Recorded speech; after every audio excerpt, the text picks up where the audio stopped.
El sonido del machete cortando hueso es algo que nunca voy a olvidar. Un crujido seco, profundo, como si estuviera partiendo madera, pero peor, mucho peor.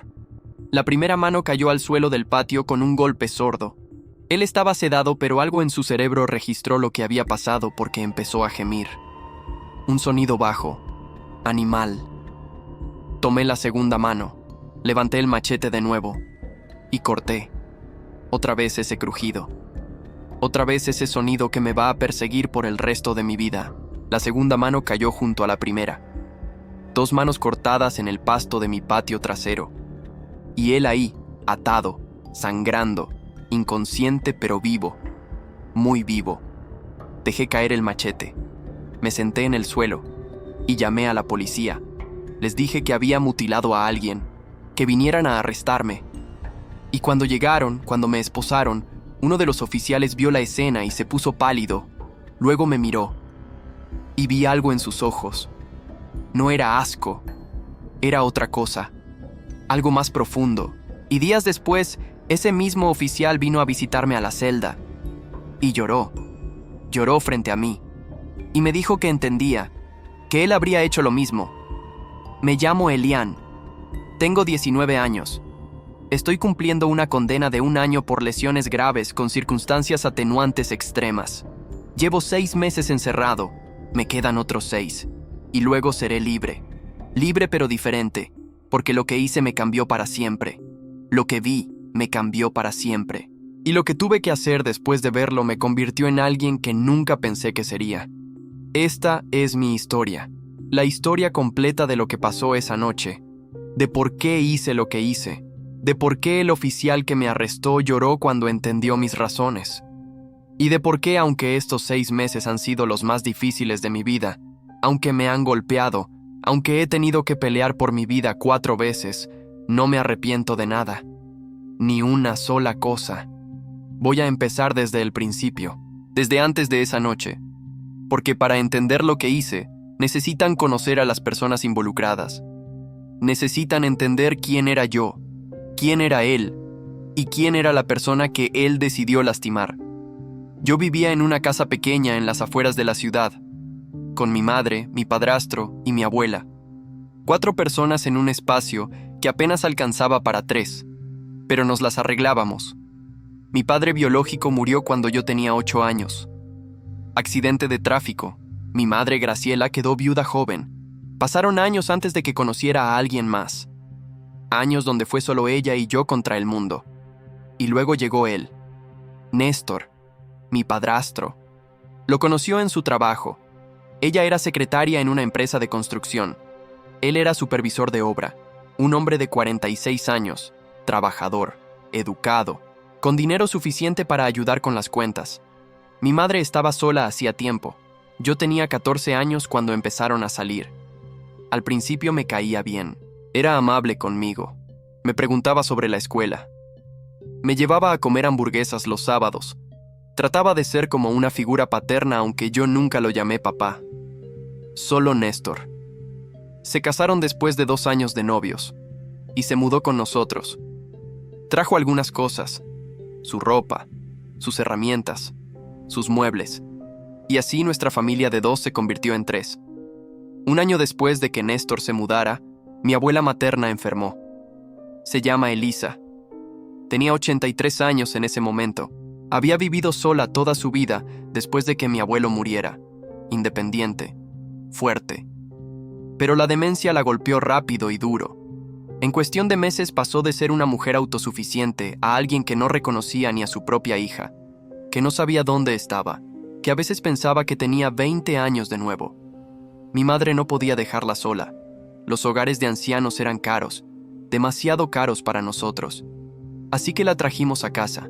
Le dimos mi habitación. Yo empecé a dormir en el sofá de la sala. No me importaba. Era mi abuela, la mujer que me había cuidado cuando era niño, que me había hecho galletas, que me había contado historias. Ahora ella no me reconocía. Me miraba como si fuera un extraño, pero seguía siendo mi abuela. Y merecía estar con su familia. Cuidar a alguien con demencia es agotador. Es devastador. Es ver cómo la persona que conocías desaparece poco a poco hasta que solo queda un cascarón que respira. Mi abuela pasaba la mayor parte del tiempo en cama. No podía caminar sola, no podía comer sola, no controlaba sus funciones corporales. Era como cuidar a un bebé de 84 años. Mi madre trabajaba todo el día, así que la mayor parte del cuidado caía en mí. Yo estaba en mi último año de secundaria, pero muchas veces faltaba a clases para quedarme con ella, para asegurarme de que comiera, de que no se cayera intentando levantarse sola, de que tomara sus medicamentos. Era mucho, demasiado para un chico de 18 años. Pero lo hacía porque era mi responsabilidad, porque era lo correcto. Néstor ayudaba a veces. Cuando mi madre y yo teníamos que salir juntos, él se quedaba en casa con mi abuela. Decía que no era problema, que podía vigilarla, que nosotros necesitábamos descansar. Yo le agradecía. Pensaba que era un buen hombre, un buen padrastro, alguien que realmente se preocupaba por nuestra familia. Nunca sospeché nada. Nunca vi señales, o tal vez las vi pero no las reconocí. Porque cuando miro hacia atrás ahora, había cosas, pequeñas cosas. La forma en que mi abuela se ponía agitada cuando Néstor entraba a su habitación. La forma en que gemía o intentaba moverse aunque no podía. Yo pensaba que era la demencia, que era confusión, que era el miedo natural de alguien que no entiende dónde está o quién está con ella. Nunca pensé que era otra cosa. Nunca pensé que era miedo real. Miedo a algo específico. A alguien específico. Hace un año tomé una decisión. Decidí instalar cámaras de seguridad en la habitación de mi abuela. Pequeñas cámaras ocultas que nadie notaría. Las compré en internet con el dinero que había ahorrado trabajando los fines de semana en un supermercado. ¿Por qué las instalé? Porque una noche mi abuela se cayó de la cama. Escuchamos el golpe. Corrimos a su habitación. Ella estaba en el suelo llorando. Se había roto la cadera. Tuvimos que llevarla al hospital. Cirugía. Recuperación. Más cuidados. Y yo me sentía culpable. Culpable por no haber estado ahí. Por no haberla escuchado antes de que cayera. Así que puse las cámaras. Con audio. Con visión nocturna. Conectadas a mi teléfono. Para poder vigilarla siempre. Para poder ver si se movía. Si necesitaba ayuda. Para poder estar ahí aunque estuviera en la escuela o en el trabajo. Era solo precaución. Solo amor. Solo el deseo de cuidar mejor a mi abuela. Las cámaras grababan 24 horas al día. Yo revisaba las grabaciones cada semana. La mayor parte del tiempo no había nada interesante. Solo mi abuela durmiendo, o despierta mirando el techo, o mi madre entrando a darle comida, o yo entrando a cambiarla. Rutina. Cuidado. Nada más. Durante meses fue así. Solo grabaciones aburridas de una anciana enferma siendo cuidada por su familia. Hasta que un día, hace 6 meses y medio, revisé las grabaciones de la semana anterior. Y vi algo que cambió todo. Era de madrugada. Las 3:15 de la mañana según el timestamp. Todos deberían estar dormidos a esa hora. Pero la cámara captó movimiento. La puerta de la habitación de mi abuela se abrió. Una figura entró. Con la visión nocturna de la cámara pude ver quién era. Néstor, mi padrastro. Entró a la habitación de mi abuela en medio de la noche. Pensé que tal vez había escuchado algo, que estaba revisando que estuviera bien. Pero algo en la forma en que se movía me puso los pelos de punta. Se acercó a la cama. Se quedó parado ahí unos segundos, mirando, solo mirando, y luego extendió la mano. Y tocó la sábana que cubría a mi abuela. La bajó lentamente. Mi abuela estaba dormida. Ni siquiera se movió. Lo que vi después me revolvió el estómago. No voy a dar detalles específicos porque no quiero que este video sea censurado. Pero Néstor puso sus manos donde no debían estar. En lugares inapropiados. En el cuerpo de una mujer de 84 años. Una mujer con demencia. Una mujer que no podía defenderse. Una mujer que ni siquiera sabía qué estaba pasando. Mi abuela. Y él lo hacía con calma, sin prisa, como si tuviera todo el derecho del mundo, como si no fuera la cosa más depravada que alguien pudiera hacer. Duró menos de 2 minutos. Luego subió la sábana de nuevo, salió de la habitación y volvió a la suya como si nada hubiera pasado, como si no acabara de violar la confianza de toda nuestra familia de la forma más repugnante posible. Me quedé mirando la pantalla de mi teléfono sin poder procesar lo que acababa de ver. Sentí náuseas, asco, rabia, pero sobre todo incredulidad. Esto no podía ser real. Tenía que estar malinterpretando lo que vi. Así que retrocedí el video. Lo vi de nuevo. Y de nuevo. Y cada vez era peor. Cada vez era más claro. Néstor, el hombre que mi madre amaba, el hombre en quien confiábamos, era un depravado, un enfermo, un monstruo que tocaba a mi abuela indefensa en medio de la noche cuando nadie lo veía. O al menos cuando él pensaba que nadie lo veía. Pero eso no fue todo. Empecé a revisar grabaciones más antiguas, semanas atrás, meses atrás, y lo encontré haciendo lo mismo, 1 vez, 2 veces, 5 veces, 10 veces. Era un patrón. Cada vez que mi madre y yo estábamos profundamente dormidos, o cada vez que salíamos juntos dejándolo solo con mi abuela, él entraba a esa habitación y hacía lo mismo, una y otra vez, durante meses, durante casi 1 año, y nadie lo sabía, nadie excepto él, y ahora yo. Las manos me temblaban mientras sostenía el teléfono. No podía creer lo que estaba viendo. El hombre que vivía bajo nuestro techo, el hombre que comía en nuestra mesa, el hombre que mi madre besaba cada mañana antes de ir a trabajar. Era un depravado que aprovechaba la vulnerabilidad de mi abuela para satisfacer sus impulsos enfermos. Y lo peor es que ella probablemente ni siquiera lo entendía. Probablemente en su mente confusa no podía procesar lo que le estaba pasando. Solo sentía miedo, confusión, incomodidad. Y nosotros lo atribuíamos a la demencia, cuando en realidad era porque había un monstruo tocándola en medio de la noche. Tuve que hacer algo, tuve que detenerlo. ¿Pero cómo? ¿Qué iba a hacer? Mi primer instinto fue ir inmediatamente a la policía, mostrarles las grabaciones, que arrestaran a Néstor, que lo metieran a la cárcel donde pertenecía. Pero algo me detuvo, una rabia que crecía en mi pecho, una rabia que decía que eso no era suficiente, que el sistema era lento, que tal vez lo arrestarían pero luego lo soltarían con una fianza, que tal vez ni siquiera lo condenarían porque mi abuela no podía testificar, no podía decir lo que le hizo, y sin su testimonio solo había videos que un buen abogado podría cuestionar, videos que tal vez no eran suficientes para una condena real. Pero antes de contarles lo que decidí hacer, necesito que hagan algo por mí. Si esta historia los está impactando, si sienten aunque sea una fracción de la rabia que yo sentía, denle me gusta a este video, suscríbanse al canal, activen la campanita. Porque historias como la mía necesitan ser contadas. Historias de cuando descubres que las personas en las que confías son monstruos. Historias de cuando tienes que tomar decisiones imposibles. Así que por favor, denle al botón de suscribirse. Está ahí abajo. Lo que viene ahora es la parte donde les cuento qué hice con esa información y por qué tomé la decisión que tomé. Durante 2 días no pude dormir, no pude comer, no pude pensar en otra cosa que no fueran esas grabaciones.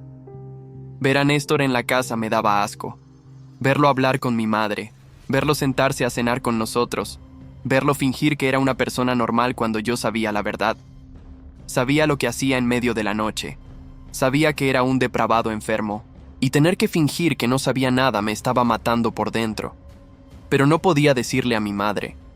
No todavía, porque no sabía cómo reaccionaría, si me creería, si defendería a Néstor, si me culparía por instalar las cámaras sin permiso. Tenía miedo de que el mundo se viniera abajo de formas que no podía controlar. El tercer día tomé una decisión que cambiaría mi vida para siempre. Decidí que no iba a ir a la policía. Decidí que iba a hacer justicia yo mismo. Justicia real, permanente. El tipo de justicia que aseguraría que Néstor nunca más pudiera tocar a nadie. Y sabía exactamente cómo hacerlo. Iba a quitarle lo que usaba para hacer daño. Sus manos, ambas, completamente, para que nunca más pudiera poner esas manos asquerosas sobre otra persona indefensa. Sé que suena extremo, sé que suena como algo que haría un psicópata, pero en mi mente en ese momento tenía perfecto sentido. Las manos eran el problema, las manos eran el arma, las manos eran lo que tocaban a mi abuela. Si eliminaba las manos, eliminaba el problema. Simple, directo, permanente. Ningún abogado podría deshacer eso, ningún juez podría revertirlo. Una vez que las manos se fueran, se habrían ido para siempre. Y Néstor viviría el resto de su vida sin ellas, recordándole cada día lo que había hecho, recordándole cada día por qué le pasó esto. Justicia poética. Empecé a planear. Necesitaba hacerlo de una forma que funcionara. No podía simplemente atacarlo. Él era más grande que yo, más fuerte. Si lo enfrentaba directamente, podría perder, así que necesitaba sedarlo primero, dejar que quedara inconsciente, y luego hacer lo que tenía que hacer. Mi abuela tenía pastillas fuertes para dormir. Su doctor se las había recetado porque a veces se ponía muy agitada por las noches. Pastillas que la noqueaban completamente. Tomé varias. Las molí hasta convertirlas en polvo. Y esperé la oportunidad correcta. Llegó 3 días después. Era un viernes por la noche. Mi madre había salido con unas amigas del trabajo. Una cena que tenían planeada desde hacía semanas. Estaría fuera hasta tarde. Eran solo Néstor, mi abuela y yo en casa. Perfecto. Le dije a Néstor que había hecho limonada fresca, que si quería un vaso. Él aceptó feliz. Sirvió el vaso. Le puse el polvo mezclado. Se lo tomó todo mientras veíamos televisión. Pasaron 20 minutos, 30. Empezó a bostezar, a parpadear lento, a adormecerse. Le dije que se veía cansado, que por qué no se iba a acostar. Él aceptó. Se fue tambaleando a su habitación y cayó en la cama. Esperé 10 minutos más para asegurarme de que estuviera completamente inconsciente. Luego entré a revisar. Estaba profundamente dormido, respirando pesado, noqueado completamente. Arrastré su cuerpo hasta el patio trasero. Era pesado, pero la adrenalina me daba fuerza. Lo até a un poste con cuerdas gruesas, manos y pies, para que cuando despertara no pudiera moverse. Luego fui al garaje. Tomé el machete que usábamos para cortar ramas. Era pesado, filoso, perfecto para lo que necesitaba hacer. Volví al patio. Miré a Néstor atado ahí. Y por un momento dudé. ¿Realmente iba a hacer esto? ¿Realmente iba a mutilar a alguien? Pero entonces pensé en mi abuela, en su cara confundida cuando Néstor entraba a su habitación, en cómo él la tocaba cuando ella no podía defenderse. Y la duda se evaporó. Sí, iba a hacer esto. Por ella. Por cualquier otra persona que él pudiera lastimar en el futuro. Por justicia. Tomé su mano derecha, la extendí sobre un trozo de madera que había puesto ahí, levanté el machete, y sin pensarlo más, lo bajé con toda mi fuerza. El sonido fue horrible, peor de lo que imaginaba. Un crujido profundo cuando la hoja atravesó hueso y tendones. La mano se separó del brazo, cayó al pasto. Sangre por todas partes. Néstor gimió en su sueño inducido. Algo en su cerebro registró el dolor aunque estaba inconsciente, pero no se despertó completamente. Seguía noqueado por las drogas. Tomé su mano izquierda, la coloqué sobre la madera, levanté el machete de nuevo. Mi corazón latía tan fuerte que pensé que iba a explotar. Bajé el machete. Otro crujido. Más sangre. La segunda mano cayó junto a la primera. 2 manos cortadas en mi patio trasero. Y Néstor atado al poste, sangrando de los muñones donde antes tenían manos. Dejé caer el machete. Las piernas me fallaron. Me senté en el pasto. Y miré lo que había hecho. Había mutilado a un ser humano. Le había cortado ambas manos. Era oficialmente un criminal. Pero no sentí remordimiento. Solo sentí que había hecho lo correcto. Lo necesario. Lo justo. Llamé a la policía. Les dije mi dirección. Les dije que había mutilado a alguien, que necesitaban mandar una ambulancia también, y que vinieran a arrestarme. Luego me senté ahí esperando, mirando las manos en el suelo, mirando a Néstor sangrando, esperando las consecuencias de lo que acababa de hacer. Llegaron en menos de 10 minutos. Policías, paramédicos, luces rojas y azules iluminando mi casa. Entraron al patio con armas desenfundadas. Me vieron sentado ahí. Vieron las manos. Vieron a Néstor. Y uno de los oficiales, un hombre de unos 40 años, se puso completamente pálido. Me miró. Miró la escena. Y vi algo en sus ojos que no esperaba. No era asco o horror.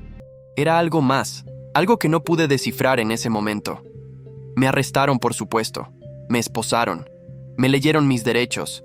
Me metieron en una patrulla mientras los paramédicos trabajaban en Néstor. Lo estabilizaron. Lo llevaron al hospital. Sobrevivió. Perdió mucha sangre, pero sobrevivió. Y ahora vive sin manos. Muñones donde antes tenía extremidades. Inútil. Dependiente. Nunca más podrá tocar a nadie. Nunca más podrá lastimar a nadie.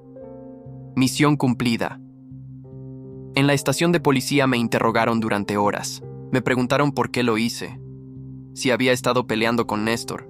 Si había algún problema en casa. Si estaba bajo influencia de drogas. Les dije la verdad. Les dije que Néstor era un depravado. Que había estado tocando a mi abuela. Que tenía pruebas. Ellos no me creyeron al principio. Pensaron que estaba inventando excusas. Hasta que saqué mi teléfono y les mostré las grabaciones. Video tras video de Néstor entrando a la habitación de mi abuela en medio de la noche. De él tocándola. De él siendo el monstruo que era. Los detectives se quedaron en silencio viendo los videos. Vi cómo sus expresiones cambiaban. Del escepticismo a la comprensión. Del juicio a algo parecido a la simpatía. Uno de ellos, una mujer mayor, tuvo que salir de la sala. La escuché llorar en el pasillo. El otro detective, un hombre joven, solo negaba con la cabeza. Cuando terminaron de ver todas las evidencias, me miraron diferente. Ya no era solo un criminal violento, era alguien que había descubierto algo horrible y había reaccionado de la única forma que su cerebro de 19 años pudo procesar. Mal, ilegal, pero comprensible. Me acusaron formalmente, lesiones graves, mutilación intencional. Pero también abrieron una investigación contra Néstor, basándose en las grabaciones que les mostré. Las cámaras que yo había instalado sin que nadie supiera. Las cámaras que capturaron cada uno de sus crímenes. Las cámaras que finalmente me salvaron de una condena mucho peor. Porque sin esas grabaciones, yo habría sido solo un loco que mutiló a su padrastro sin razón. Pero con las grabaciones, era alguien que había descubierto algo terrible y había tomado medidas drásticas. Todavía un criminal, pero uno con razones, uno con pruebas, uno con justificación. El juicio fue mediático. Salió en las noticias, en los periódicos. Todo el mundo hablaba del caso.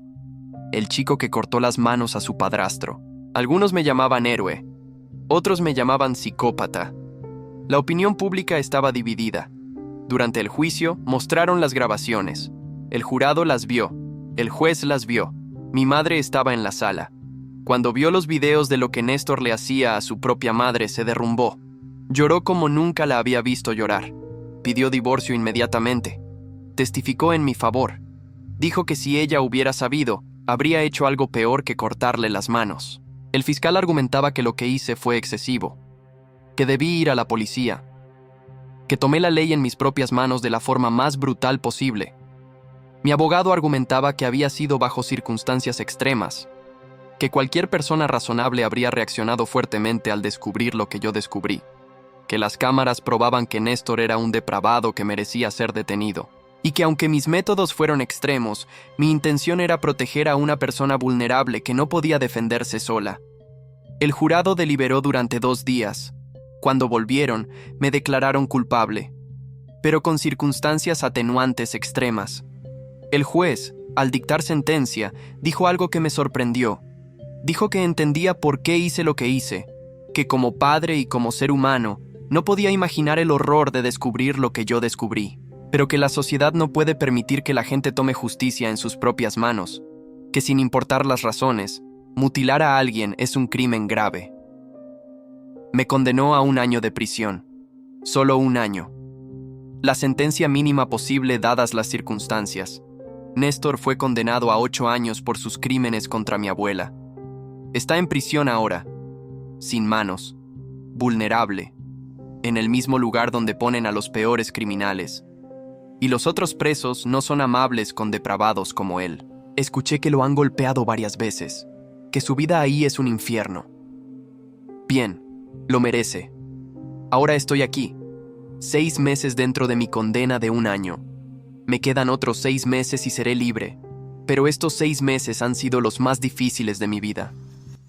Me pusieron en prisión general, con asesinos, con violadores, con gente violenta que ve a un chico de 19 años como carne fresca. Me han atacado 4 veces. La primera fue en el comedor. 3 tipos me rodearon, me empujaron, me dijeron que era el niño que cortaba manos, que querían ver si era tan duro como decían. Me golpearon antes de que los guardias intervinieran. Terminé con un ojo morado y costillas magulladas. La segunda vez fue en las duchas. 2 tipos me atacaron con jabones dentro de calcetines. Me pegaron en la espalda, en las piernas. Me dejaron en el suelo escupiendo sangre. La tercera vez fue en el patio. Un tipo más grande que yo decidió que quería establecer dominio. Me empujó. Le empujé de vuelta. Y empezamos a pelear. Le rompí la nariz antes de que me tumbara. Los guardias nos separaron. Ambos fuimos a confinamiento solitario por 3 días. La cuarta vez fue la peor. Hace 2 semanas. Estaba en mi celda cuando 3 tipos entraron. Uno de ellos tenía un cuchillo improvisado. Me dijeron que era hora de que aprendiera mi lugar, que aquí dentro el pequeño vengador no era nada. Intentaron acuchillarme. Logré quitarle el cuchillo al primero y se lo clavé en el muslo. Los otros 2 me golpearon hasta que llegaron los guardias. Terminé con 6 puntos en la ceja y una costilla rota. Pero sobreviví. Siempre sobrevivo, porque sé por qué estoy aquí. Sé que lo que hice valió la pena, y eso me da fuerza. Los otros presos me ven de 2 formas.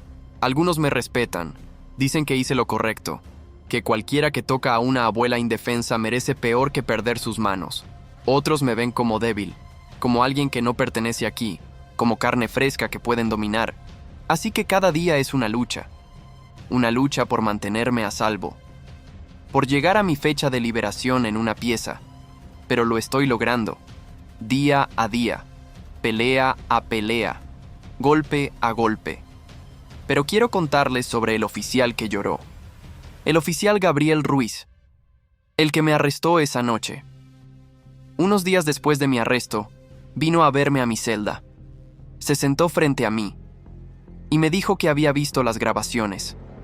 Todas, cada una. Como parte de la investigación, tuvo que revisar cada video que yo había recopilado. Tuvo que ver lo que Néstor le hacía a mi abuela, y me dijo algo que nunca voy a olvidar. Me dijo que su propia madre había muerto en un hogar de ancianos hace 5 años, que tenía demencia también, que estuvo ahí los últimos 2 años de su vida, y que cuando murió, había moretones en su cuerpo, marcas que los doctores dijeron que eran de caídas, pero él siempre sospechó que había algo más, que alguien en ese hogar la había lastimado, maltratado, tal vez peor, pero nunca tuvo pruebas, nunca investigó lo suficiente. Aceptó la explicación de los doctores porque era más fácil, porque no quería enfrentar la horrible posibilidad de que su madre hubiera sido víctima de abuso en sus últimos días. Y ahora, viendo mis grabaciones, viendo lo que le pasó a mi abuela, todo ese dolor y esa culpa regresaron. Se dio cuenta de que probablemente su madre pasó por algo similar y él no estuvo ahí para protegerla, no estuvo ahí para hacer justicia. Lloró frente a mí. Un oficial de policía de 40 años llorando en una celda. Me dijo que entendía por qué hice lo que hice, que si él hubiera sabido lo que le pasaba a su madre, habría hecho lo mismo, o peor. Me dijo que yo había tenido el valor de hacer lo que él no pudo, y aunque lo que hice estaba mal legalmente, moralmente era comprensible, era humano, era el instinto de proteger a alguien vulnerable, y él me respetaba por eso. Esa conversación me ayudó saber que alguien entendía, que no estaba loco, que mi reacción, aunque extrema, venía de un lugar de amor y protección. El oficial Ruiz me visita cada mes desde entonces. Me pregunta cómo estoy, si necesito algo, si me están tratando bien. Es como un tío lejano preocupado. Y aunque sé que legalmente no debería hacer eso, lo hace. Porque ve en mí algo que él no pudo ser para su propia madre. Mi abuela sigue viva. Tiene 85 años ahora. Todavía tiene demencia. Todavía no me reconoce. Pero está a salvo. Mi madre la cuida con ayuda de una enfermera. Ya no está en esa casa donde Néstor la tocaba. Están en un departamento nuevo, limpio, seguro. Y cada noche mi madre revisa las nuevas cámaras que instaló en la habitación de mi abuela. No por desconfianza, sino por precaución, para asegurarse de que nunca más pase algo así. Y cuando salga en 6 meses, yo también estaré ahí para cuidarla, para protegerla, para asegurarme de que los últimos años de su vida sean en paz. ¿Me arrepiento de lo que hice? La respuesta honesta es no. No me arrepiento de haberle cortado las manos a Néstor. Él era un depravado, un enfermo, un monstruo que aprovechaba la vulnerabilidad de una anciana para satisfacer sus impulsos retorcidos. Merecía lo que le pasó, y más. ¿Me arrepiento de la forma en que lo hice?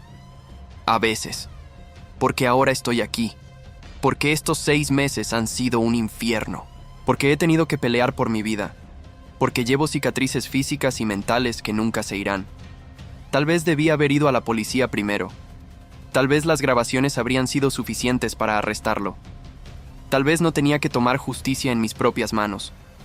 Pero en ese momento, con esa rabia, con ese asco, con ese dolor, no pude pensar en otra cosa. Solo pude pensar en detenerlo, permanentemente. Y lo detuve.